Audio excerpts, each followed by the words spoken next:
Assalamualaikum warahmatullahi wabarakatuh.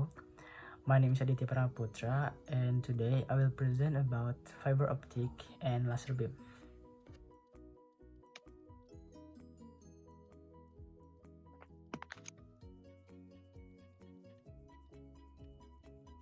This is material for the topic of laser beam. First is introduction, definition of laser beam, spectrum of wave, inventors of laser beam, mechanism of laser beam, and last is application in daily life. And this is a member of our group. And next is definition of laser beam. The term laser originates as an acronym for light amplification by stimulated emission of radiation.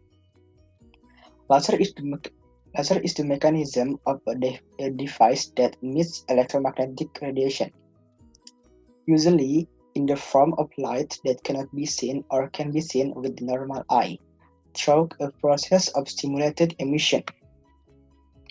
And next is spectrum of wave. The laser operates in the visible spectrum at a frequency of approximately 400 until 789 terahertz, and the wavelength is about 700 nanometers until 400 nanometers. And the size of laser wave is approximately similar to bacteria.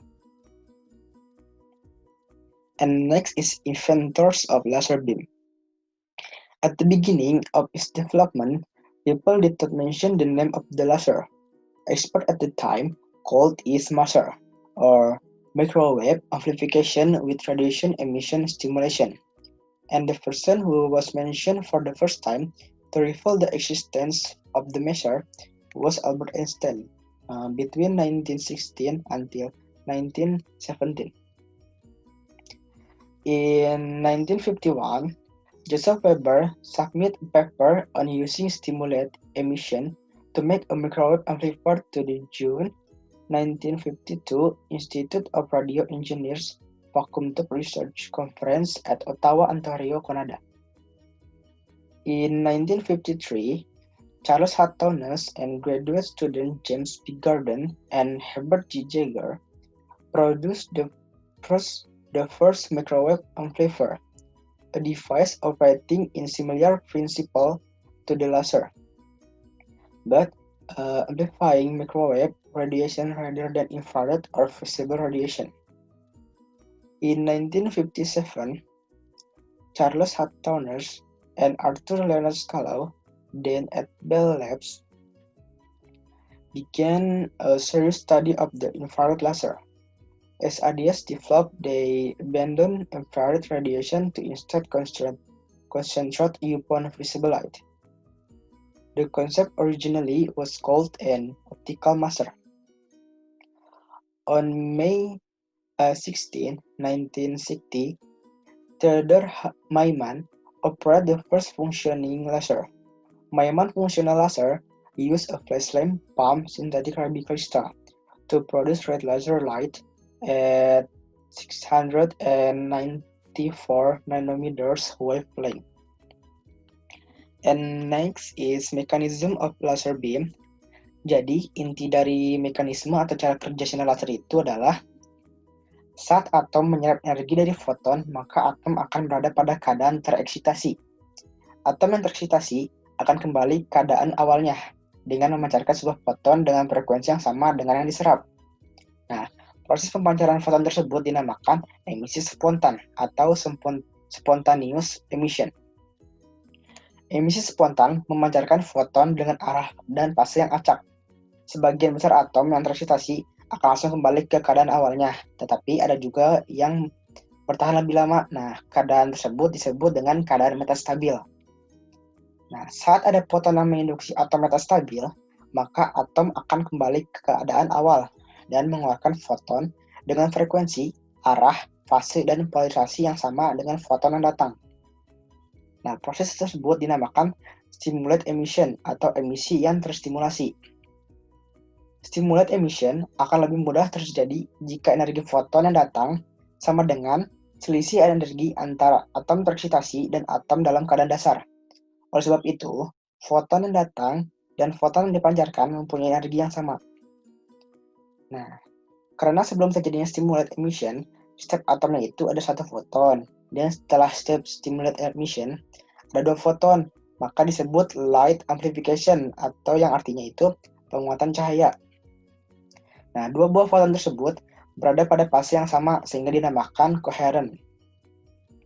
Untuk memperoleh foton-foton tersebut, maka diperlukan banyak atom dalam keadaan tereksitasi. Nah, sehingga laju radiasi energi melalui stimulate emission dapat melebihi laju penyerapannya, dan sistem dapat berfungsi sebagai sumber radiasi energi foton. Atau dengan kata lain, jumlah foton yang diemisikan lebih banyak daripada jumlah foton yang diserap.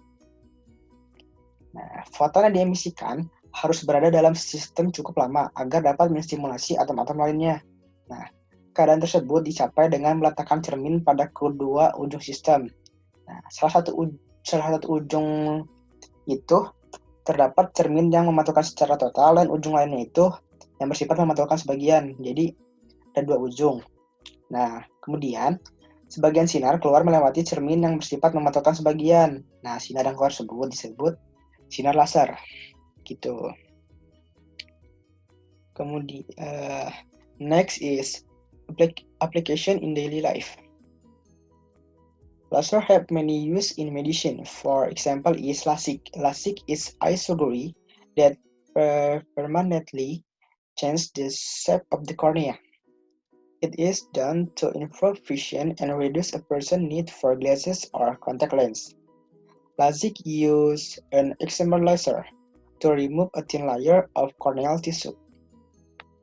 This gives the cornea a new shape so that light rays are focused clearly on the retina, and LASIK causes the cornea to be thinner. And next is this is a material, and this is a material for the topic of fiber optic.